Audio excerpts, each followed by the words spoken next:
அனைவருக்கும் வணக்கம். If I had a car I would drive to Neyveli. என்கிட்ட மட்டும் கார் இருந்துச்சுன்னா நான் நெய்வேலி போயிருப்பேன் தெரியுமா அப்படின்றோம்.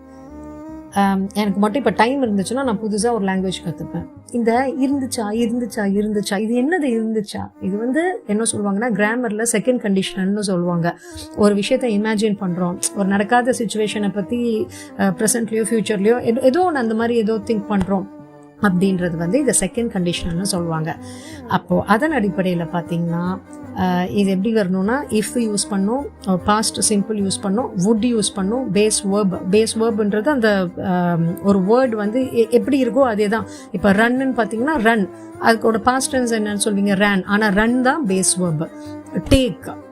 டேக் என்னது, அதுதான் பேஸ் வேர்ப். டுக் பாஸ்ட் டென்ஸ். ஓகே, இதை நீங்கள் உங்களுக்கு பிடிக்குதோ இல்லையோ இதை நீங்கள் மனப்பாடம் பண்ணி தான் ஆகணும். இதுதான் ஸ்ட்ரக்சர். இப்படி நான் பேச போகிறேன்னா நான் மட்டும் நீயா இருந்தேன்னா நான் அந்த ஆப்பர்ச்சுனிட்டி எடுத்திருப்பேன். If I were you I would take that opportunity.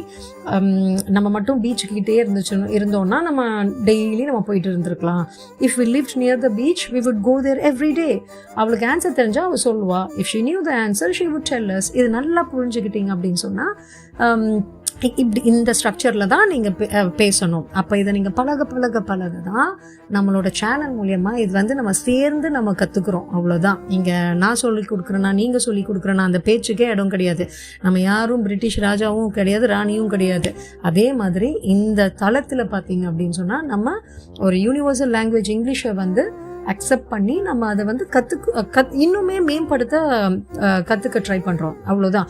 நீங்கள் இன்னுமே நல்லா கற்றுக்கணும்னு நினச்சிங்கன்னா உண்மையாக எக்ஸ்பர்ட் எல்லாம் நிறைய சேனல்ஸ் வச்சு இப்போ நீங்கள் ஃபார் எக்ஸாம்பிள் இதுலேயே கண்டிஷனல் டென்சஸ்னால் என்ன, அது எத்தனை வகைப்படுது, அது எப்படி ஆரம்பிக்குது, எப்படி முடியுது, எல்லாமே கிராமரில் சொல்லி அவ்வளோ அற்புதமான சேனல்ஸ் எல்லாமே இருக்குது. தயவு செய்து அதெல்லாமே பாருங்கள். நம்மளோட சேனலில் எப்படின்னா நம்ம ரொம்ப ஆழ்ந்து அப்படிலாம் போகலை. நம்ம ஓரளவுக்கு நீங்கள் இப்படின்னா இப்படி சொல்லணும்டா, அவ்வளோதான். இதை நீங்கள் நல்லா கற்றுக்கிட்டு நீங்கள் மற்ற சேனலில் போய் இதோடைய எப்படி ரூட் என்னதுன்றதை நீங்கள் பார்த்துக்கலாம். ஸோ இங்கே நாம தான் பெருசுன்ற எண்ணமே கிடையாது. எல்லா இதுலேயுமே நம்மளும் கற்றுக்கிட்டு தான் ஓகே. நமக்கு இப்போ நம்ம ஒரு ஃப்ரெண்டு கூட நம்ம பேசுகிறோம், இது எப்படிலாம் சொல்கிறது, இது எப்படி சொல்கிறது அப்படிலாம் யோசிப்போங்க. அந்த மாதிரி ஒன்று ஆரம்பிக்கப்பட்ட ஒரு தளம் தான் இது. அது மாதிரி நம்ம இன்னொரு வேர்ட்ஸ் ஒன்று கற்றுக்கலாம். பெப்பப்னா ஒருத்தவங்களை ஜாலியாக ஆக்குறது, ஒரு இன்ட்ரெஸ்டிங்காக ஒரு எனர்ஜெட்டிக்காக ஆக்குறது தான். Cup of coffee can pep you up in the morning. Coffee உண்மையாகவே உன்னை ஒரு எனர்ஜெட்டிக்காக இதாகும். She try to pep up her friend after the bad news. ஒரு பேட் நியூஸ் நடந்திருக்கு, அவள் அவள் ஃப்ரெண்டை திருப்பி ஒரு எனர்ஜெட்டிக் ஒரு இன்ட்ரெஸ்டிங்காக அவளுக்கு ஏதாவது ஒரு விஷயத்த சொல்லி அவள் ட்ரை பண்ணுறா. ஒருத்தவங்கள யாரையோ நம்ம ஒரு பார்ட்டியை இப்போ பாருங்கள், the music really pepped up the party அப்படின்னா என்ன, ஒரு பார்ட்டியை ஒரு சூப்பர் இன்ட்ரெஸ்டிங்காக எனர்ஜெட்டிக்காக ஆக்கினதே அந்த மியூசிக் தான். புரிஞ்சுதான்? அப்போ பெப் அப் அப்படின்றத இந்த மாதிரி நிறைய சென்டென்ஸ் போட்டு நீங்கள் ப்ராக்டிஸ் பண்ணணும். பெப்பீட்டாஸ்ன்றது என்னது, நம்ம பூசணிக்காய் விதை, அவ்வளோதான். அந்த தோல் எடுத்த பூசணிக்காய் விதை இருக்கு இல்லையா, அதுதான் பெப்பீட்டாஸ்ன்னு. பம்கின் சீட்ஸ்னு சொல்லுங்கள், பெப்பீட்டாஸ். ஒன்று புதுசாக கற்றுக்கிறதுல என்ன தான் தப்பு சொல்லுங்கள். Pepitas are a healthy snack option. I added pepitas to my salad for extra crunch. நல்லா எக்ஸ்ட்ராவாக கொஞ்சம் முறுமுறுப்பாக இருக்கிறதுக்காக என் சாலட்டில் நான் கொஞ்சம் பூசணி விதையை தூவினேன், அவ்வளோதான். பெப்பீட்டாஸ்.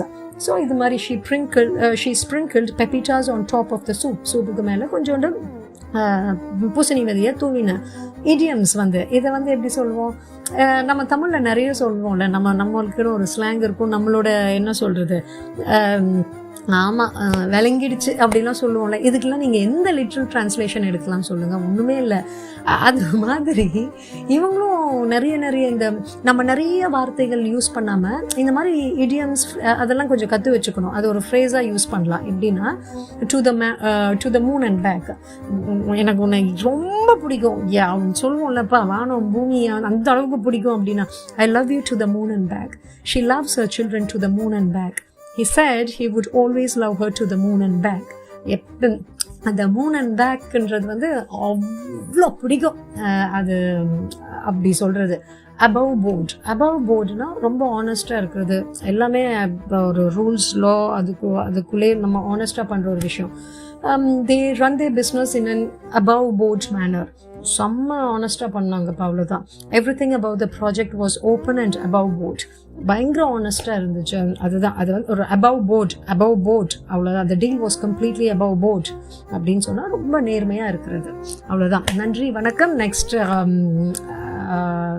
புது கண்டென்ட்டோட நம்ம வரலாம். தேங்க்யூ.